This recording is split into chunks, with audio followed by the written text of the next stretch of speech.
Buenas tardes, muchísimas gracias por su atención en esta ponencia para el Congreso Codiprocin 2024, titulada Alfabetización digital e iniciativas contra la desinformación compartida en redes sociales. Hablamos de estos temas como docentes de carreras de comunicación, concretamente de periodismo, de comunicación audiovisual y publicidad y relaciones públicas, que son los profesores y profesoras que forman parte del proyecto financiado del que emergen estos resultados. Como les decimos a nuestros estudiantes cada año, sabemos que se gradúan muchos estudiantes en comunicación, que no dejan de decirnos que nuestra profesión está en crisis, pero a nosotros, como parte del proyecto, ya en la redacción de su memoria, nos gusta decir que no podemos dejar de diferenciarnos, de apasionarnos, de especializarnos, de actualizarnos y de valorar el carácter educativo, social y cívico de nuestras enseñanzas. Tanto en el proyecto como en las asignaturas de los docentes que forman parte de este I+D, queremos compartir la idea de que los estudiantes de comunicación, futuros profesionales de comunicación, son imprescindibles porque van a transmitir una información necesaria y verdadera para todo el público, porque van a ser vigilantes de organismos e instituciones, porque también van a ser la voz de la ciudadanía, van a plasmar, van a hablar, van a escribir de los cambios sociales, de la identidad cultural, del pasado y de la historia, y van a ayudar a la ciudadanía a comprender lo que ocurre para formarles en lo que pueda ocurrir. También son garantes de la democracia, de la rendición de las cuentas y, lo más importante y germen de este proyecto, luchadores contra la desinformación, las fake news, la posverdad, los deepfakes y los chickfakes. Son los retos que aborda este proyecto: inteligencia artificial, deepfakes, esferas, burbujas, cámaras de eco, sean generados por inteligencias artificiales o personas en cualquiera de sus formas de desinformación o de información falsa. Es la base de este proyecto, son los de hoy mismo. Mañana sabemos que podrán ser otros, pero a corto plazo muy similares a los que estamos manejando. Como les avanzaba, los resultados que compartimos hoy en esta breve reflexión son fruto del proyecto I+D Comunidad de Madrid para jóvenes doctores, titulado Trazabilidad, Transparencia y Acceso a la Información. Estudio y análisis de las dinámicas y tendencias en el campo. Ha sido un proyecto que se ha desarrollado entre 2022 y diciembre de 2024 por el Convenio Plurianual de la Universidad Complutense de Madrid en su línea de estímulo a la investigación de jóvenes doctores en el marco del quinto PRICIT. Asimismo, este proyecto está relacionado con el proyecto I+D de generación del conocimiento, en el que forman gran parte del mismo equipo, y del proyecto Innova Docencia UCM 430 del curso 23-24.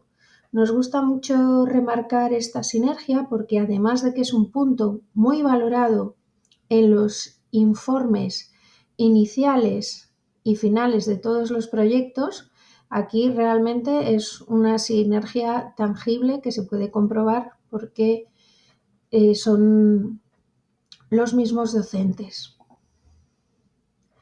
¿Por qué nos interesa hablar de trazabilidad y por qué la trazabilidad es parte del título de este proyecto? Bueno, siempre decimos que sabemos muchísimo más de trazabilidad de lo que creemos.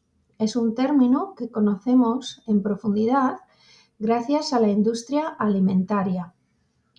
La trazabilidad es ese código que tienen los alimentos de la Unión Europea y que nos permite, por ejemplo, en el caso de una indigestión o de un problema sanitario, saber de qué planta, de qué fábrica a qué día y a qué hora ese producto fue empaquetado, envasado o producido.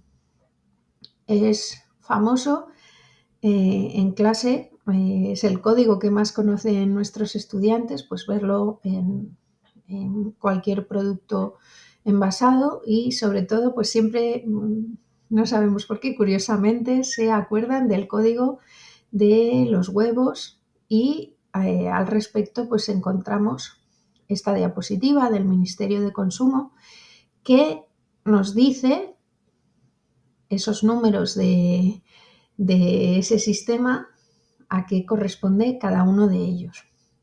Pero ¿qué pasa con la trazabilidad de la información? ¿Nos dicen los medios de dónde viene la información? ¿Nos dicen cuáles son sus fuentes? ¿Nos dicen quiénes son las fuentes consultadas? Esta expresión de según fuentes consultadas es otro de los orígenes de este proyecto, porque es una expresión que se repite demasiado en muchas informaciones escritas, audiovisuales, y parece que a nadie le interesa. Bien, pues la trazabilidad precisamente lo que busca es eliminar expresiones de este tipo para que exista un código deontológico que obligue al medio a dar una información similar de dónde proviene la información, igual que los fabricantes de la industria alimentaria están obligados a dar ese código que otorga tal cantidad de detalles. ¿Por qué? Porque nos podemos intoxicar con un huevo, ir al hospital y saber de dónde viene la la enfermedad, y en cambio con la información nos podemos intoxicar o infoxicar con una noticia, ir a votar, pero no sabemos cuáles son esas fuentes, no sabemos la veracidad o no de esa información que hemos hecho nuestra y que nos ha movido al voto. Es algo muy serio, hay una propuesta de directiva europea de la que hemos oído hablar en las últimas semanas, en los últimos meses, pero ¿queremos dar o tener esa trazabilidad? ¿Queremos conocer el origen de la información? ¿Cómo se ha procesado? ¿Cómo se ha tratado? ¿Cómo se ha almacenado? ¿Cómo se ha custodiado? Si era una información relevante o que tiene que ver con algún proceso judicial. ¿Por qué y cuándo se ha transmitido o emitido? ¿Qué se ha eliminado? Y un punto también vital, otra de las patas de nuestro proyecto que habrán visto en el título: acceso a la información. No es solamente que queramos tener esa trazabilidad, sino que a veces no valoramos la información sencillamente porque no distinguimos entre valor y precio. Esto es súper importante y ha sido una parte vital de nuestro trabajo porque partíamos de la idea de que los problemas económicos en los 3 países integrantes del proyecto, Reino Unido, Portugal y España, habían hecho que sus ciudadanos dieran menos valor a la información de pago. Por múltiples razones, pero como podrán imaginar, nos interesan esos problemas económicos donde quizás esos 2 euros se convierten en una barrera de acceso para comprar un periódico o pagar una suscripción premium. También, por supuesto, por la lamentable infravaloración de la profesión periodística, que creemos totalmente inmerecida, y también por la irrupción de las redes sociales, donde el acceso a la información es gratuito y es verdad que tenemos acceso a muchísima información, a muchísimos medios y no nos cuesta nada, pero del mismo modo, ese gran abanico de posibilidades nos puede hacer quizás infravalorar el pagar 1 euro, 2 euros, 4 euros por una suscripción a un medio de comunicación.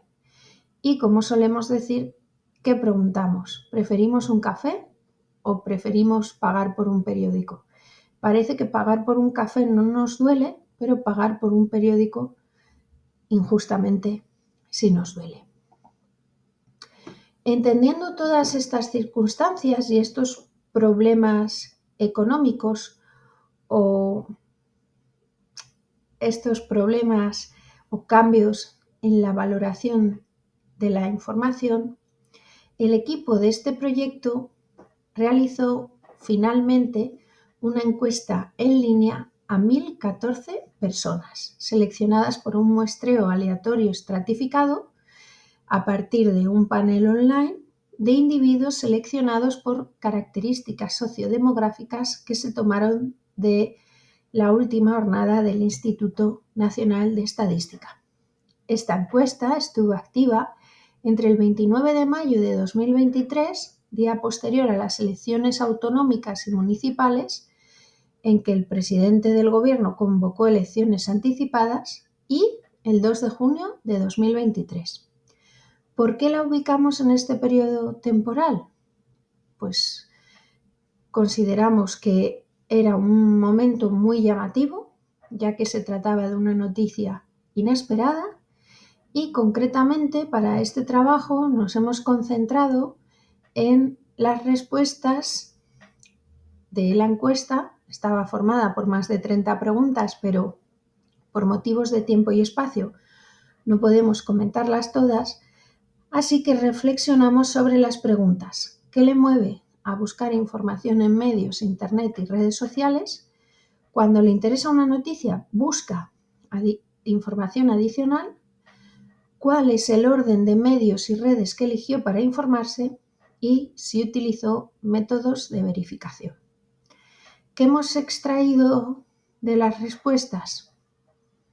Bueno, pues primero un conocimiento bastante llamativo y bastante positivo de los deepfakes, de esas mentiras profundas que son archivos de vídeo, de imagen o de voz manipulados mediante un software de inteligencia artificial que también por la actualidad de las noticias en España en ese momento suponían una importante preocupación para las personas encuestadas. Aunque los deepfakes existen desde finales de 1990, cobraron interés internacional en 2017, cuando un usuario de Reddit publicó material pornográfico falso con los rostros de varias actrices famosas.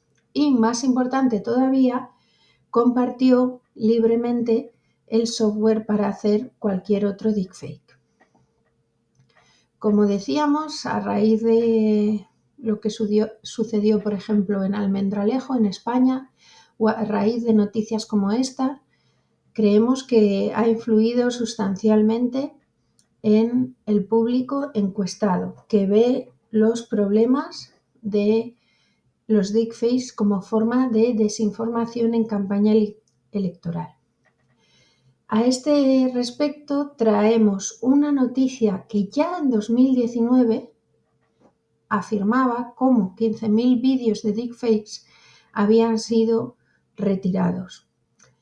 ¿Por qué nos interesa mucho esto? Porque en enero de 2020 Meta, propietario de Facebook e Instagram, prohibió los deepfakes y se comprometió a hacer un seguimiento importante para que no hubiera tantos, pero bueno, creemos que esto no ha sido así. Y del mismo modo, en marzo de 2023, TikTok anunció una medida muy similar prohibiendo esos vídeos creados por, literalmente, como vienen las normas comunitarias de la plataforma, medios sintéticos y manipulados. Bueno, ya que esta deontología sobre los deepfakes debería funcionar en las redes sociales, los encuestados nos hablan también de la profusión de deepfakes en los memes y en esas comunicaciones interpersonales que se reciben sobre todo por WhatsApp. Ahí se mezclarían los deepfakes y los chickfakes, que son una suerte de deepfake menos sofisticado, más cutre, de menor calidad, que abiertamente no quiere ser tan convincente y busca más el humor que la desinformación. Esto también ha salido reflejado en las respuestas de la encuesta. Nos parecía interesante añadirlo y comentar cómo muchísimas veces hablamos de que es necesaria una alfabetización digital cuando, por el contrario, en nuestra encuesta hemos detectado que esas personas encuestadas no son en absoluto analfabetas, así que no podríamos hablar tanto de una alfabetización digital, sino de la posibilidad de buscar otros términos más avanzados como acompañamiento, entrenamiento, etc. Otra parte importante que nos dicen los datos, los estudios y por supuesto también que nos dice nuestra encuesta es la importancia de TikTok para informarse. ¿Por qué es interesante hablar de TikTok? Porque lamentablemente para muchas personas sigue siendo esa red social china donde hay vídeos de gente bailando.